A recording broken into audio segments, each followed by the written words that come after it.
Okay, today we're going to do paper 2, the multiple choice extended option for the Coordinated Sciences. That's a double award. That's IGCSE, that's Cambridge International Examination, CIE. And that is May-June 2018, paper 0654/21. I'm Alicia and I will be taking the biology and chemistry parts, and Mike will take the physics parts afterwards. Okay, let's begin. Let's do this. Question 1. Which rows correctly match characteristics of living things with their descriptions? Okay, for this one you don't have to know the characteristics, you just have to know whether the definition that they give you matches. Okay, so first of all, excretion. Is that the removing the waste products of metabolism? Yes. Growth. Is that making more living things of the same type? No, that's reproduction. Nutrition. Is that taking in or producing food? Yes, it is. And respiration. Is that releasing energy from food? Yes. So the answer here is 1, 3, and 4. So it is B. Question 2. Which statement about cells is correct? So we're looking at cell membranes and cell walls. So if you remember, in a plant cell, this is the one thing that people often get confused about. Remember when you do the placing an onion cell into a salt or sugar solution, over time you'll get this kind of pulling away from the cell wall. You have your little nucleus in here. So we have our cell wall and we have our cell membrane. That's plasmolysis. Okay, so as it pulls away from the edge, that shows that a plant cell has both a cell membrane and a cell wall. Okay, so cell membranes are only found in animal cells? No, they're also found in plant cells. They're found in all cells, actually. You need something to hold the goo in. Okay, cell membranes are only found in plant cells. Well, no, they're still found in all cells. Cell walls are only found in animal cells. No. Cell walls are only found in plant cells. Yes, the cell walls are needed so that plants can stand up really, really tall, even though they don't have a skeleton. That's how they stand up tall. They fill it, they use the water pressure pushing against the cell wall, and it's very strong. Good. Question 3. Which graph shows the effect of light intensity on the rate of photosynthesis if all other factors are kept constant? Okay, looking at these graphs, imagine you have a plant. You put a light on. This is a low light intensity here, high light intensity here. So if it's a dim room, dim light, you're not going to have lots of photosynthesis. It's definitely not A. If you have dim light, yes, you're going to have very little photosynthesis. And if you raise it, yes, it will go up. But if you have really bright light, the rate of photosynthesis won't go back down to nothing. On a bright sunny day, plants like to do lots of photosynthesis. So it's not B. So this one is exactly the opposite of what you want. When it's really, really dim, very little light, almost dark, you don't have tons of photosynthesis. You need light for photosynthesis. Definitely not. So the answer here is D. As you increase the light intensity, the rate of photosynthesis will go up until you get to a maximum amount where it just can't go any faster than that, and it'll go as fast as it can. Okay, that is D. Good. Question 4. What leads to coronary heart disease? Is it because coronary arteries become blocked? Yes. That's called atherosclerosis, and that's basically what coronary heart disease is. Is it when coronary arteries become enlarged? No. No. Heart muscles become enlarged? No. When they're too big, that's not good as well. But it's not coronary heart disease. When heart muscles do not contract, no, that sounds like a heart attack.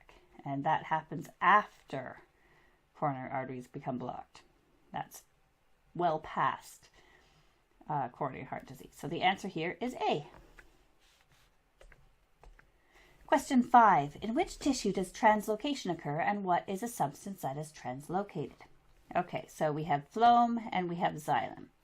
Now, phloem is the tissue that translocation happens in. That's where you transport stuff.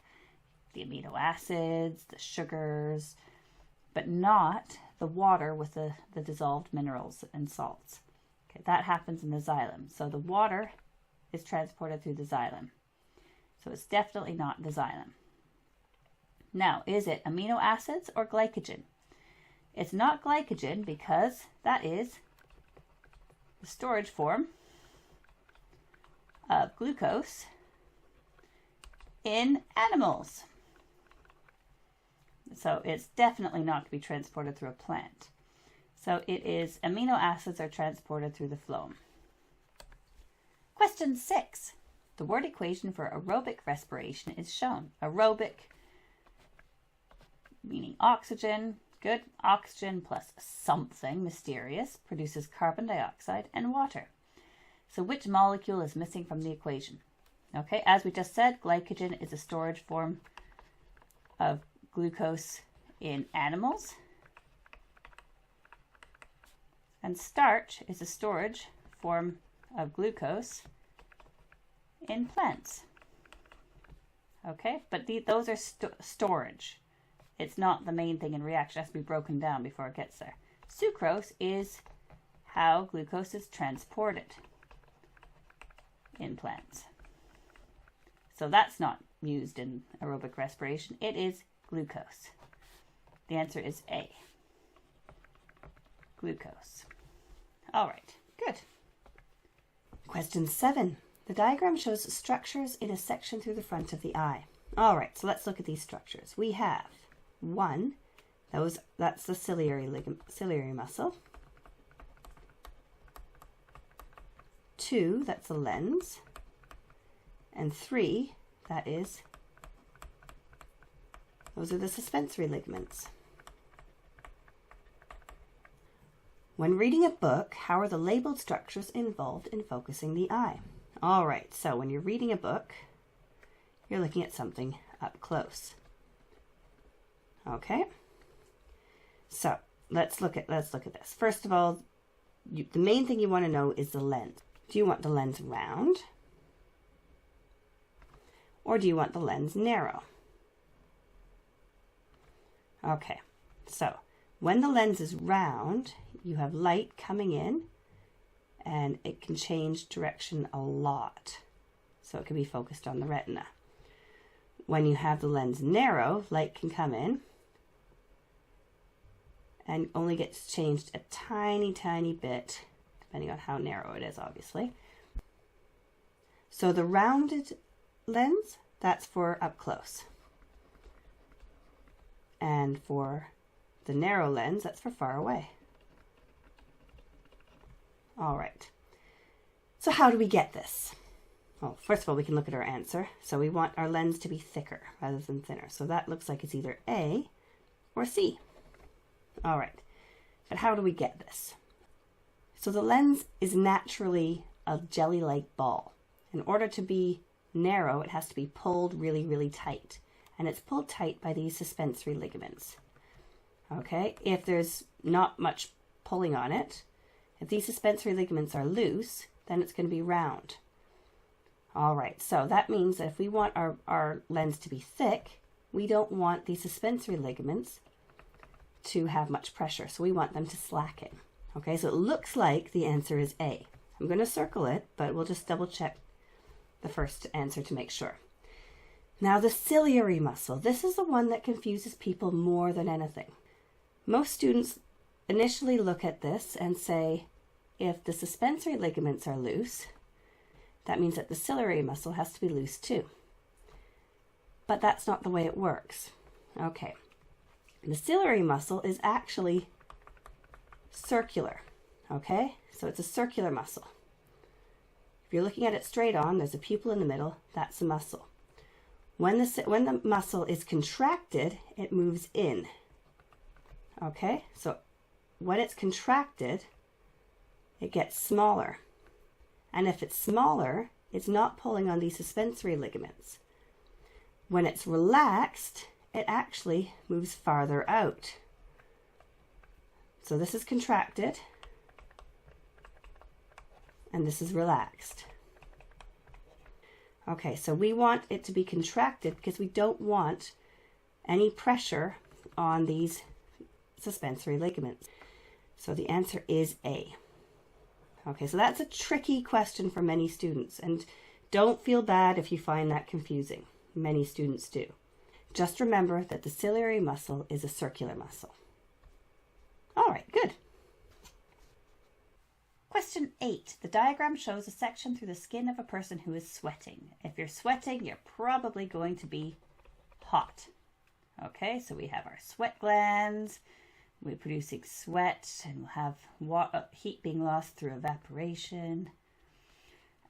We have our arterioles here with feeding capillaries, and heat will be lost from radiation. Okay, all right. So what happens to the arteriole, and what will be the effect on heat loss when a person is sweating? All right. Now, if you're sweating, you want to lose heat. So you want to increase your heat loss. So the answer is either B or D. Now what we want to find out is, does the arteriole get wider or does it get narrower?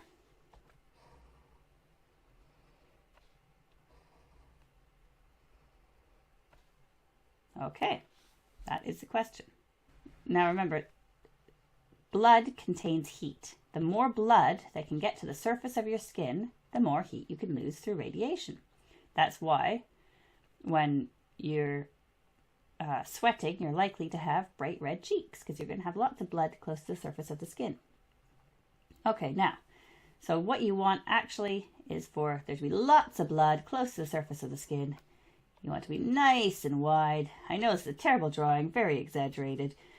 And is that constriction or dilation? Constricting means to get smaller, so the answer is D, vasodilation. Okay, you want lots and lots of blood going through those capillaries so that you can lose lots of heat. Question 9. Which statement about flowers is correct? Okay, so we have anthers and stigmas and carpels and stamens and ovaries. We just need to make sure we get them all sorted, which one's which.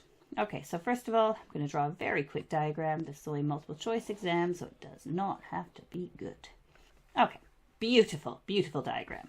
Okay, so we have the female structure, and that is called the carpel. Okay, and we have the male structure. I have two of them drawn.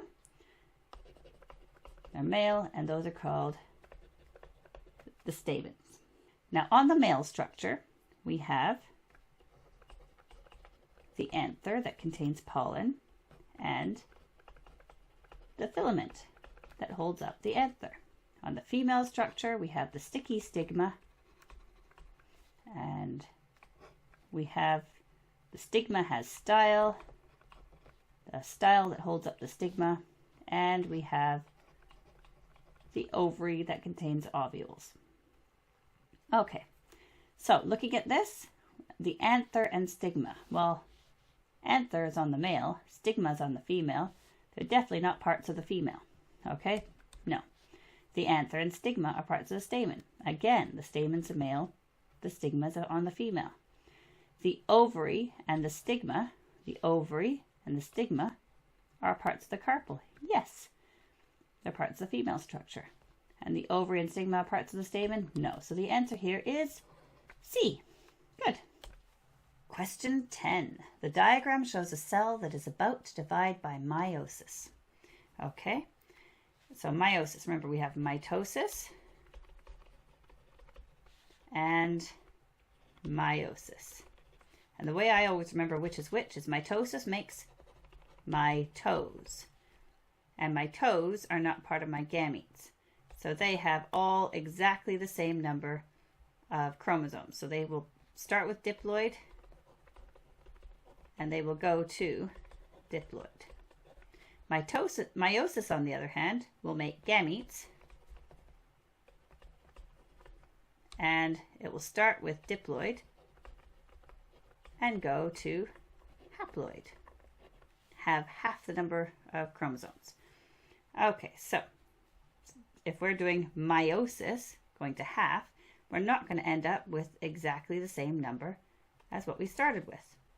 if I don't know what's happening here, how we just suddenly changed the types of chromosomes that were there. Same number, but just different types. That makes no sense. Here, all the chromosomes are lost. Goes to no DNA in the cell. That makes absolutely no sense. And here we go from 4 chromosomes to 2 chromosomes. That makes sense. It doesn't really matter which colors these are because it's just random chance which ones. As long as there's one long one and one short one. They could be dark, they could be light. It doesn't matter. Question 11. What is the function of mitosis? Well, mitosis, as I said, makes mitose. Okay, to produce cells with double the number of chromosomes? No, you never want to produce cells with double the amount of chromosomes, going from 2n to 4n. That would not be a very good thing normally. To produce cells with varying number of chromosomes, no, you have a specific number of chromosomes you need to have to function properly. Okay? To produce gametes, it's mitosis. Mitose are not gametes. So to produce genetically identical cells, I would like the cells in my toes to be the same as the cells in my nose. Okay, there we go. Good. Question 12. Which processes change the amount of carbon dioxide in the air? Okay, so first of all, we look at increasing in carbon dioxide and the process causing decrease in carbon dioxide. So, does burning fossil fuels increase carbon dioxide? Yes. That's one of the products of combustion. Photosynthesis in plants, that decreases carbon dioxide. Respiration in animals produces carbon dioxide, and respiration in plants, it's still respiration, it produces carbon dioxide. So which ones decrease carbon dioxide? Photosynthesis in plants? Yes, that decreases it. Respiration in animals? Nope, it still increases it. Respiration in plants, it's the same in plants as in animals. And burning fossil fuels, that increases carbon dioxide. So the answer is A. Good. Question 13. What is the overuse of nitrogen-containing fertilizers most likely to cause? Is it likely to cause acid rain? Nope, that is not the answer. Deforestation? No, you have to cut down trees, not just use more fertilizer. Eutrophication, that is absolutely the answer because you have your fertilizer. You have your fertilizer put onto the fields so the plants can grow nice and tall. But if you put on too much fertilizer, when it rains, the fertilizer will wash down into the water and make the plants in the water grow. The algae and other plants in the water grow, using up all the oxygen, killing the fish, and that's eutrophication in a nutshell. Global warming? No. The answer here is C, eutrophication. Question 14. Which statement about liquids is correct? Okay, this is looking about fixed shape or fixed volumes or no fixed shape, no fixed volumes. So let's think about this. We have a big glass of water. It has 1 liter of water, the volume of 1 liter. Okay, we take a long tub and we can pour that water into the tub, take up a little bit on the bottom, but it still is 1 liter. Okay, so they have a fixed volume of 1 liter, but the shape, it can go into any shape you please. So, they have a fixed shape and a fixed volume? No, they don't have a fixed shape. They have a fixed shape but not a fixed volume. They have a fixed, that's exactly opposite to what we need. They have no fixed shape, but they do have a fixed volume. That is correct. Let's circle that one. They have no fixed shape and no fixed volume. Well, their volume is fixed. So the answer here is C. Well done. Question 15. This is the beginning of the chemistry section. So you're done the biology, you're starting the chemistry. Pure copper chloride can be obtained from a mixture of powdered copper and solid copper chloride. 3 stages in the method are listed. Okay, so we have a beaker. We have powdered copper chloride, powdered copper, not copper chloride, powdered copper, and some little crystals, little tiny crystals that somebody has mixed in of copper chloride. You're not going to be able to go through and pick out all the little copper chloride crystals. They're solid, but they're too small for you just to pick out. Okay, now how do you separate the copper chloride? Well, if you look at this, copper powder copper, does not dissolve in water. It's insoluble. And copper chloride is a salt. It is soluble. So the very first thing you want to do is you add water to the mixture and you stir. Okay, and that will make it so that all the copper chloride is dissolved, turning the solution blue. Okay, then we have to filter out the copper that did not dissolve, because copper just doesn't dissolve. And then you'll be left with the blue solution that contains water. You don't want water in it, you just want a pure solid copper chloride. So you have to evaporate the water and crystallize the copper chloride. And so the answer is PRQ. So B. Question 16. The atomic number of potassium is 19. What is the electronic structure of a potassium atom? Okay, to look at this, 19, that's 2, 8, 8, 1. Okay, so that adds up to 19. 2 plus 8 plus 8 plus 1 adds up to 19. Okay, so in the first shell, we need 2 atoms. That does not work. That one also does not work. Looking for 2 atoms. That has 2 atoms. Yep, that looks good. Let's right here again. 2, 8, 8, 1. Okay, that one has 2 atoms. So it could be either of those. 8. 1, 2, 3, 4, 5, 6, 7, 8. 1, 2, 3, 4, 5, 6, 7, 8. So both of those, C or D, look good. In the third shell, let's look at the third shell. 1, 2, 3, 4, 5, 6, 7, 8. C is looking pretty darn good. And I'm going to circle C. And if we look in the third shell here, with 1, 2, 3, there's only 1 atom in the third shell. And then 8. It's not 2, 8, 1, 8. No. So the answer is C. Good. Question 17. A rock contains 3 ores. Galena, PbS, copper pyrite, CuFeS2, and cinnabar, HgS. How many metals are present in this rock? Okay, to do this, it's easiest just to start looking at the periodic table. Okay, so if you remember the periodic table, there's a nice line right along here,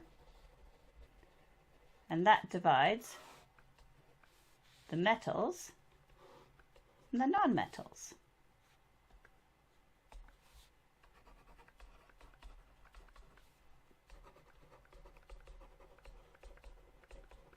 Okay, so if it's on this side of the periodic table, it's counted as a metal, and this side is counted as a non-metal. Okay, so let's look at the elements or the ores that it asks for. Okay, it is saying, first of all, we have PbS. Pb is lead, and lead is on the metal side, so that's 1. Okay, the next one is copper pyrites, CuFeS2. Okay, copper, Cu is 1, Fe is iron, that's also 1, and S is sulfur. That's on the non-metal side, so that does not count. It's not a metal. Okay, and finally we have cinnabar, which is HgS. Okay, Hg is mercury, which is right here. Okay, that's 1. And S is, again, still sulfur, just like it was the last few times. Okay, so we have 1, 2, 3, 4. We have 4 metals in that set of ores. So the answer here is 4B. Question 18. What is the equation for the complete combustion of ethane? Okay, complete combustion means basically you have carbon dioxide and water.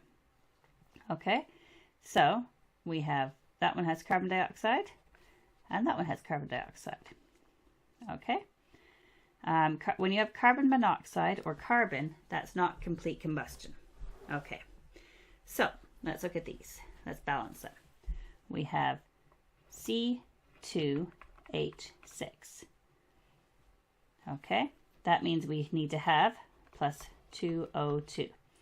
That means we need to have 2 carbons on this side, so 2CO2.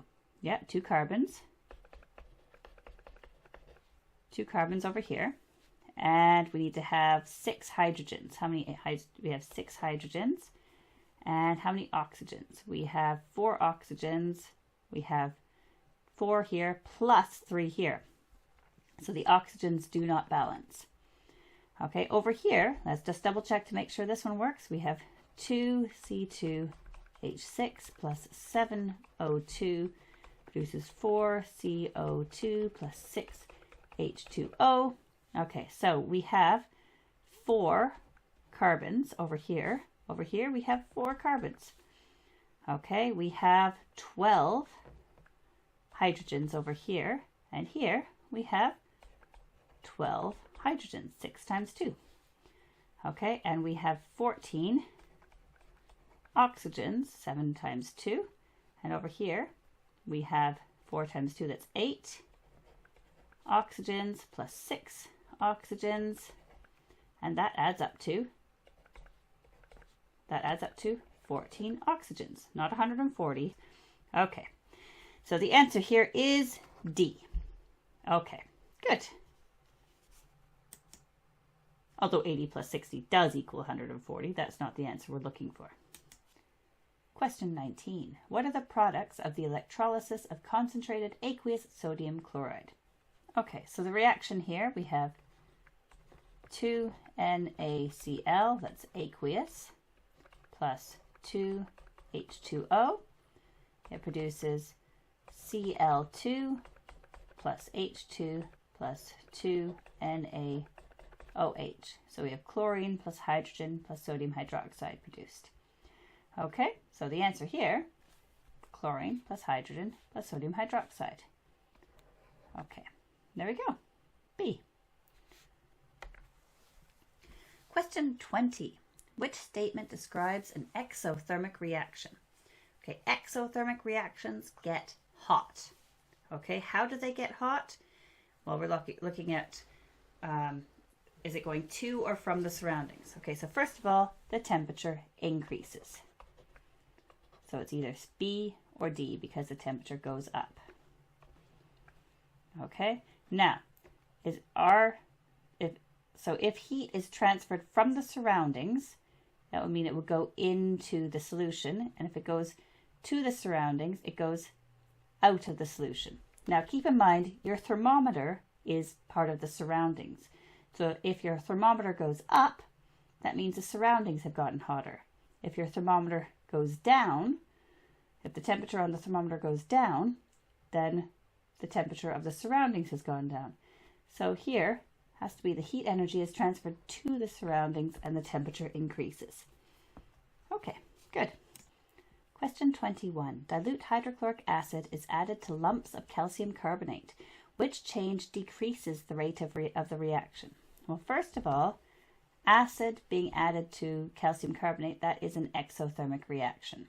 Okay, so if you decrease the temperature of the acid of an exothermic reaction, it will slow the reaction down. So I'm going to say it's A. Okay, quite often decreasing the temperature of a reaction will slow it down, but not always. There are some cases where it will speed it up. Okay, but this is an exothermic reaction, so it will slow it down. Do you increase the concentration of the acid? Whenever you increase the concentration of the acid, that means you have more acid to react with. That means you'll speed it up. So it's definitely not B. Use a larger volume of the acid. Again, you have more reactant, so it will speed it up. Use powdered calcium carbonate. Powdered means increased surface area, which means faster reaction. So the answer is A. Good.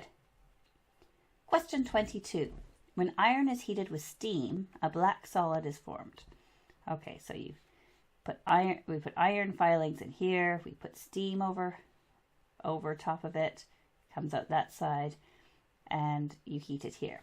So the black solid, this is the equation for the reaction is shown. The black solid is definitely iron oxide, it's not hydrogen. So this is a solid, because hydrogen is a gas. So which statement about this reaction is correct? Iron has been oxidized because it has gained oxygen. That sounds completely correct. Iron gaining oxygen is Oxidation, yes. Iron has been reduced because it removed oxygen from water. When you're talking about things that have been oxidized or been reduced, you're talking about the actual thing you're looking at. Because iron has been oxidized, it is a reducing agent. It is causing reduction on the water. So when iron is oxidized, water is reduced. Iron is causing the reduction in water, but it itself is being oxidized. Okay, so it is not being reduced. Iron oxide has been reduced because it contains oxygen. No, when you're talking about what has been reduced or been oxidized, you only talk about the reactants, what's on the left-hand side. And water has been oxidized because it contains oxygen. No, you're talking about what happens during the reaction. Water contains oxygen. But that when you're talking about what's being oxidized and being reduced, you're talking about what's happening during the reaction, not just what it is. Okay, so the answer here is A. Good. Question 23. Zinc sulfate is made by adding zinc oxide to dilute sulfuric acid. The steps used to obtain zinc sulfate crystals are listed. 1. Filter the solution to remove excess zinc oxide. 2. Warm the zinc sulfate solution. 3. Add excess zinc oxide and stir. And 4. Filter and dry the crystals. What is the correct order of the steps? Okay, well the first thing you can see is that filter and dry the crystals has to be the last step. That has to be the fourth step. That has to be the end. So that's 4. Okay, so these ones are possible. This one's not possible.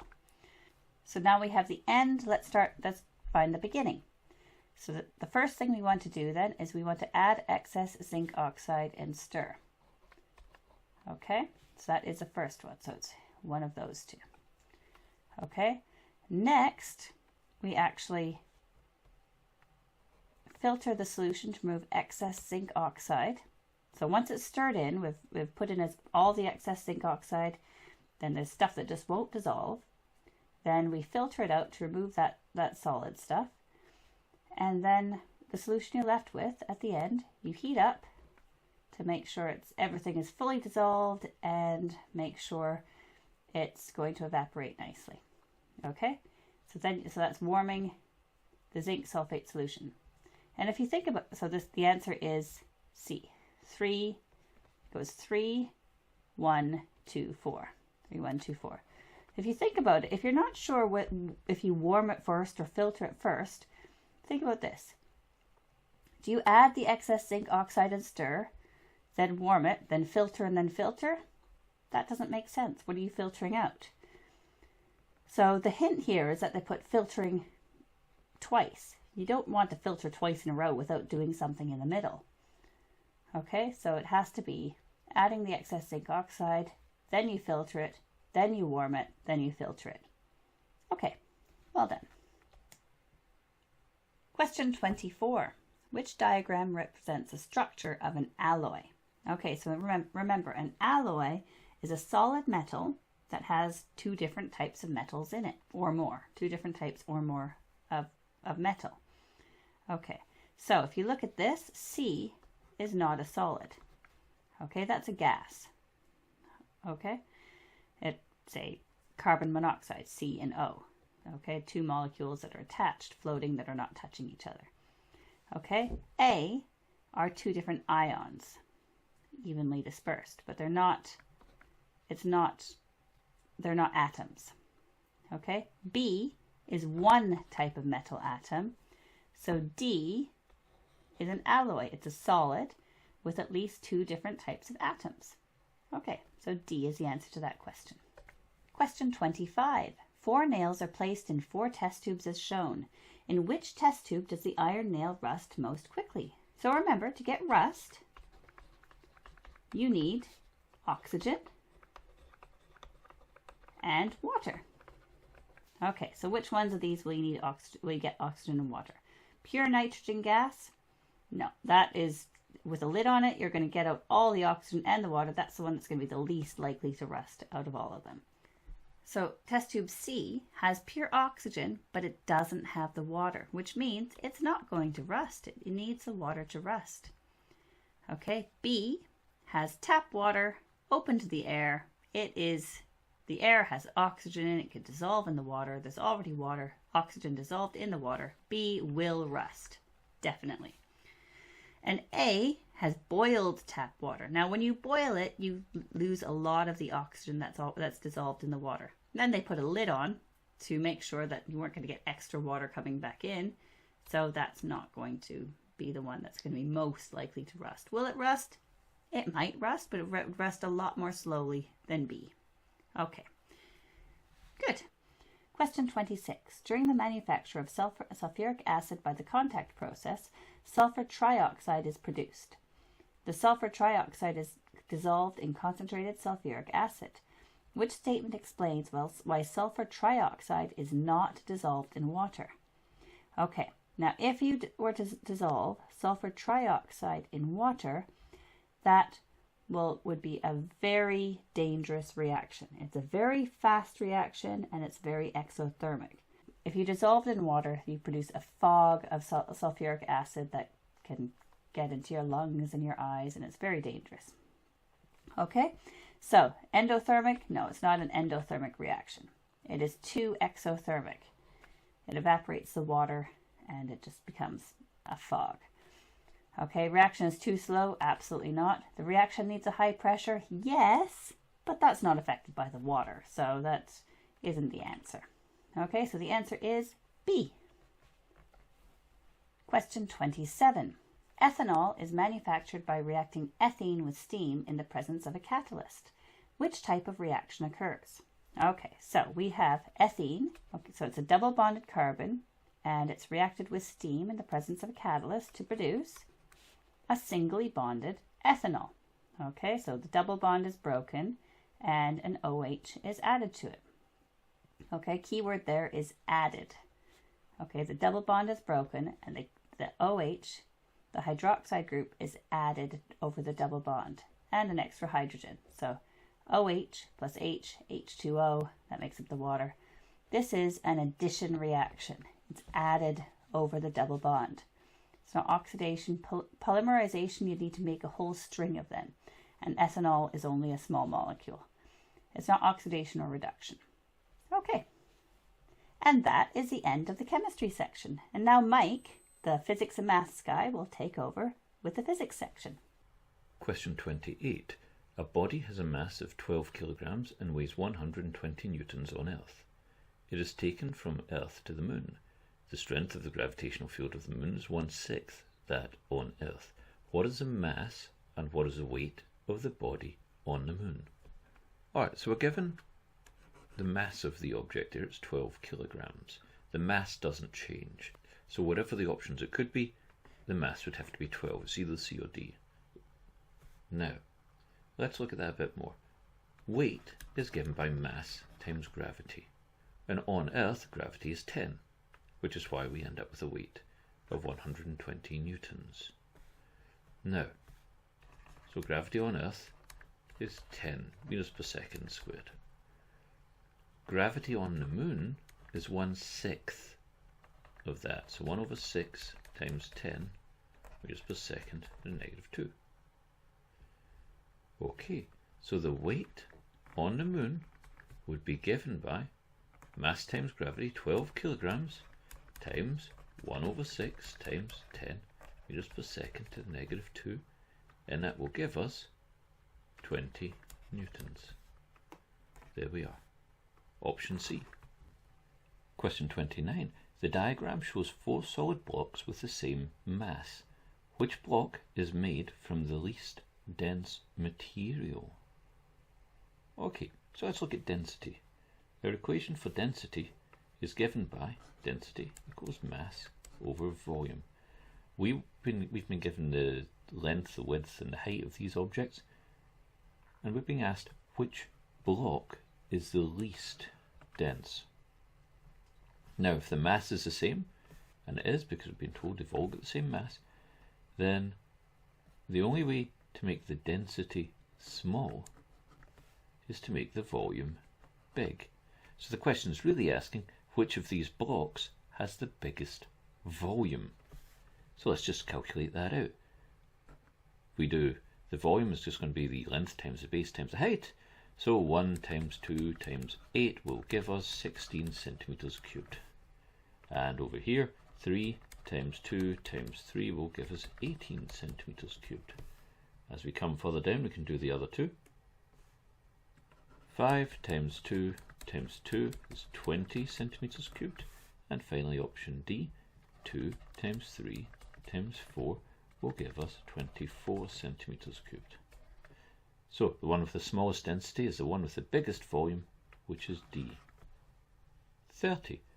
A rocket has a mass of 300 kilograms. Its motors produce a force of 12,000 newtons vertically upwards. The acceleration of free fall, g, is 10 meters per second squared. What is the resultant force on the rocket, and what is the acceleration of the rocket? Okay, so we've been given the mass of the rocket, so we know it's in a gravitational field, g equals 10. It's got a weight, so we get a force down. We've also got a force being produced by the motor going up. So what we have, let's just draw that out.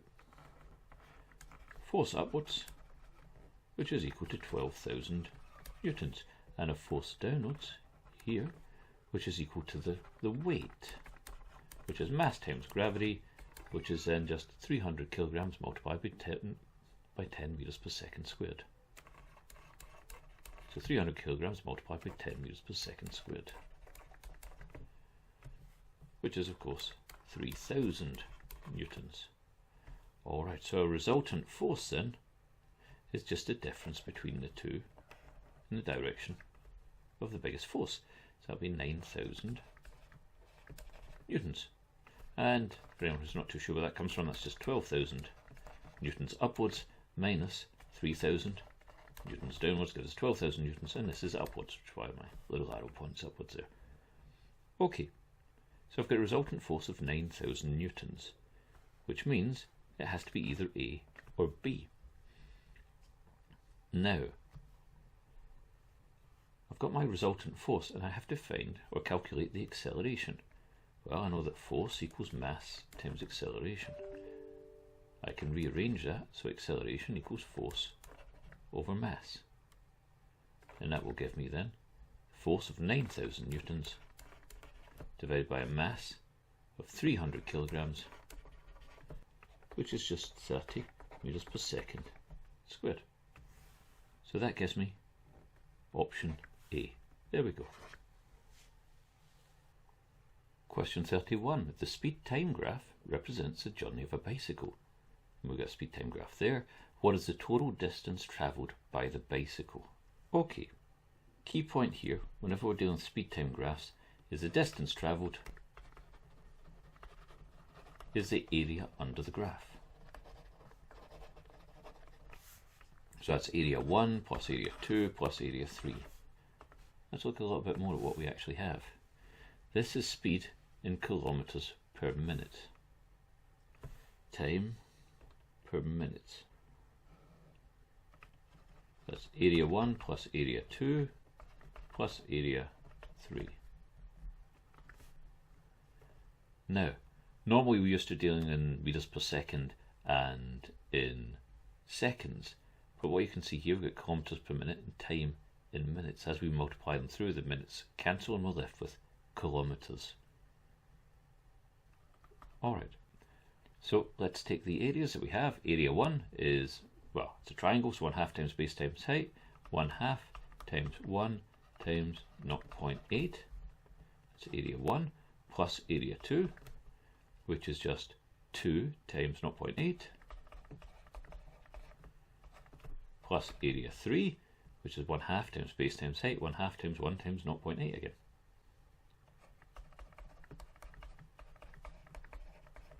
And if I do all those, add them together, I'm going to get 2.4 kilometers, which is answer C. Question 32.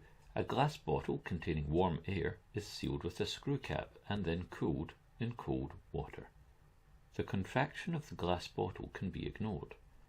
What remains the same during the cooling? Okay, before we run through that. Let's just very quickly talk about what happens. As the air inside the bottle gets colder, it moves more slowly, which means it collides with the walls and the top of the bottle less frequently, and when it does collide, there's less force required for it to change direction, so the pressure inside goes down and the air molecules move more slowly. Alright, so let's run through our options. The pressure inside the bottle remains the same. No, because it gets colder, so the molecules move about less quickly. The energy of the air molecules in the bottle, well, they all go down because it's getting colder. The speed they're bouncing around with, the kinetic energy they have, decreases. C, the force on the cap made by the air molecules in the bottle, that decreases as well. D, the volume of air in the bottle. Right, let's look at that. Here we're being told the contraction of the glass bottle can be ignored. So we have to assume that the glass doesn't change size. And if the glass bottle doesn't change size, the volume of the air remains the same inside because the gas will fill up whatever container it has. So the answer there is D. That's it. Interesting side note, of course. Here we go. If you had a piston, there we go. As the gas inside cooled down, as that got cooler, the piston would come in, and because it would balance the air pressure inside and outside, the air pressure inside would still remain the same. But here we're forcing the volume not to change. So we're not dealing with that at all. The volume of air in the bottle remains the same. This is something just very specific for a piston. I thought I'd put that in for a bit of information. Bit of fun. 33. When a substance changes state, it releases latent heat of fusion. What is the change of state? Alright, latent heat of fusion. We've got two things that can happen. Here we go from solid to liquid. Here we go from liquid to gas. And this is the latent heat of fusion. This up here is latent heat of vaporization. And of course this would be temperature and time down there. If it's going from solid to liquid, that energy has to go in. Solid to liquid, because that energy has to go in to move the molecules apart. If it's going from liquid to solid, then it has to get rid of that energy. The energy comes out. What we're being told here is it releases the latent heat of fusion. So that means what we have here is a liquid going to a solid. Option C. 34. A wave passes from medium 1 into medium 2. The diagram shows the change in direction of the wave. Now, how do the frequency and wavelength of the wave change, if at all, as it passes from medium 1 into medium 2? Okay, so we can see there's some refraction going on because there's a change in speed. But first things first, let's deal with our key point. Frequency doesn't change. Doesn't matter what happens. Frequency will remain the same. That's why when people breathe in helium and their voice generates at high frequency, it doesn't suddenly change when it comes out when they're talking. Okay, so frequency, no change in frequency. All right. Now for wavelength, well, let's put down what we know. We know that C equals F lambda. This doesn't change. The question is what happens to this, and that means the question becomes what happens to this. What's happening to the speed? What we can see from our diagram is that the light, as it travels through, is bending away from the normal line. It's bending further away. So we've got a wave bending away from the normal, and what that means is the speed is increasing. So this section represents a wave travelling more quickly, and this section represents a wave travelling more slowly. Alright, so what's happening then? C equals F lambda. Frequency remains the same. The speed is increasing. It's moving from slow to fast. If the speed is increasing and the frequency doesn't change, then the wavelength must be increasing. which gives us option D. There we are. Our wavelength increases and the speed increases. The frequency remains constant. Excellent. Alright, so that was a tricky little question there. Question 35. Light travelling in a glass block strikes the inside surface of the block at the critical angle. What is the size of the angle of refraction? Okay, so what's happening here? It's being struck at the critical angle. Exactly the critical angle. And at that point, the angle of refraction is exactly 90 degrees. It goes along the surface of the block. Any more than that angle, then you get total internal reflection. But at the critical angle, it's exactly 90 degrees. 36. A bar magnet is brought near the end of a metal rod, or near to a metal rod. The magnet is now turned around so the North Pole is on the right. The magnet is again brought near to the metal rod. In both cases, the metal rod is attracted to the magnet. So it doesn't matter whether it's north or south, it's still attracted. What could the metal rod be? Another bar magnet? No, because one way would repel, one way would attract. A piece of aluminium? Nope, because that doesn't attract. A piece of copper? Nope, doesn't attract. A piece of iron? Yes, we've got an induced magnetism, it will always attract. So the answer there is D. Question 37. Which quantity is defined in terms of the energy supplied by a source in driving charge round a complete circuit? And what is its unit? Ooh. And the answer there, it's EMF. And the unit of EMF is the volt.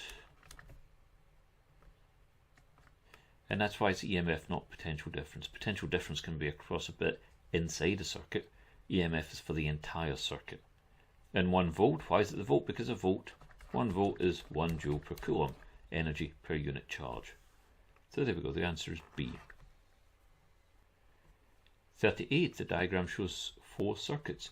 Which circuit contains 2 lamps connected in parallel with each other and contains an ammeter that measures the total current between the 2 lamps? Alright, let's just quickly do this. I'll draw a little circuit on the side, why not? Here we go. So 2 lamps connected in parallel. 1 lamp. 2 lamps, beautiful. Now we've got some kind of power supply up here. There we are.